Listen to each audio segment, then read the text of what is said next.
Hi, this is Heather. I'm going to show you how to schedule a session in Safari Montage Live 5. The first thing you do is go to our Commerce ISD Montage site, which is cistmontage.commerceisd.org, and then you will log in. If you see this pink box, I recommend that you go ahead and update your media player so that your video will work correctly. I'm not going to do that today because it works a little bit differently with my Mac. So I'm going to have it remind me later. When you log into Safari Montage, you use your district email address. I'm not going to use mine today because I'm using a different account. And then you use your district network login information, which is the password that you use to log on to your computer every day. So once you log in, it's going to take you to your dashboard. Okay, at this point you have two different options. You can go through the main way of setting up the session by going to Modules and then Safari Montage Live and then Invitations. From here you can schedule a session using this link right here, or if you're in your dashboard when you first log in, that looks like this, you can scroll down to Invitations and you can schedule a session right here. So I'm going to click that and it's going to bring me back to schedule a session. Now this is what it looks like when you schedule a session. If you're doing it from the Invitations tab, all you do is click the schedule a session and it'll look just like this. Okay, the first thing you have to do is give it a session name. So I'm going to do training test. I'm going to give it a date and then a time. You can choose to begin at any time, and then you choose how long you want it to last. So these are all of your choices. I'm going to choose an hour. If you want to put a password on your session, you can do so, even though everyone that you add to your session will automatically have their own URL, so you really don't need a password. A friendly URL is the same thing. It gives it a smaller URL to make it easier to type in, but you are sending them an email with the URL hyperlink already in the email, so it'll provide that for them to click. They won't have to type anything. So I don't recommend using these two boxes for any reason. Now this is when you manage your attendees and you invite people into your session. You can invite by individual or by association. So if you invite by individual, which is what I assume you will do most often, you click there and it drops down for you. It gives everyone a role within the session. You can either be a moderator, a participant, or an observer.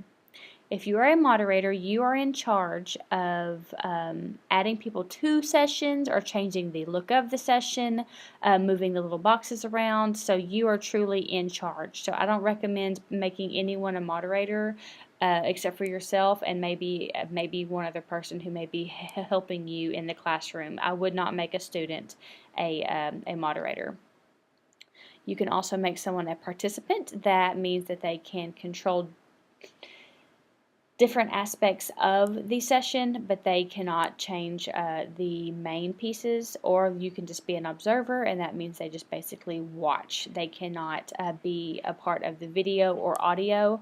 All they do is watch. So if you are using this with students or anyone that you're bringing into your classroom to share information, I recommend that you make them a participant. So at this point, this is where you choose the people that you're adding, either to be a moderator, a participant, or an observer. And then you can search for their first name or last name or email address, or you can add a new address book entry. Anyone within the district in the Commerce ISD domain is already listed in here, and you can search them. Students who are in the cisttigers.org domain, you will have to add them as a new address book entry. So I'm going to conference with Miss Sturch, and she shows up right there, Carrie Sturch. So as you can see, her name popped down here, and she was put under as a participant. If I go in here and add someone else as a moderator, I'll add Mr. Ship. He has quite a few names, but so I chose him to be a moderator here at this at this role section here, and it put him down here under moderator. So I have one moderator and one participant and no observers. So I'm going to scroll down. Now at this point I can save it. I can choose to send them an invitation, which you want to do because that is what they will use to join your video conference session. It will give them a hyperlink. If at any time you go in and edit your people within your video conference session, right here, you can, if you keep emailing, you can make it to where it'll only send emails to new attendees only, so everybody doesn't keep getting the same email over and over again. Okay, so at this point, I'm going to click Save. It's inviting these people to my event and sending them an email with their personalized hyperlink. When all parties have been invited to the session, it will bring you back to the invitations page. Now, when you are actually wanting to meet, you can come back here in the module section of Safari Montage and click on the name of your video conference session. You can join this way, and it will take you to the session.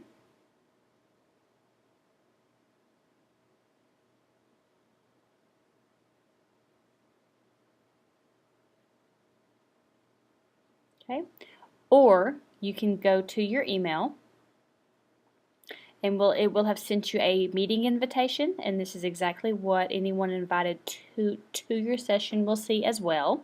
And you will click your personal private conference link, and this will insert your name into the session. And you will go into that same session. So this was how to initiate a session in Safari Montage Live 5.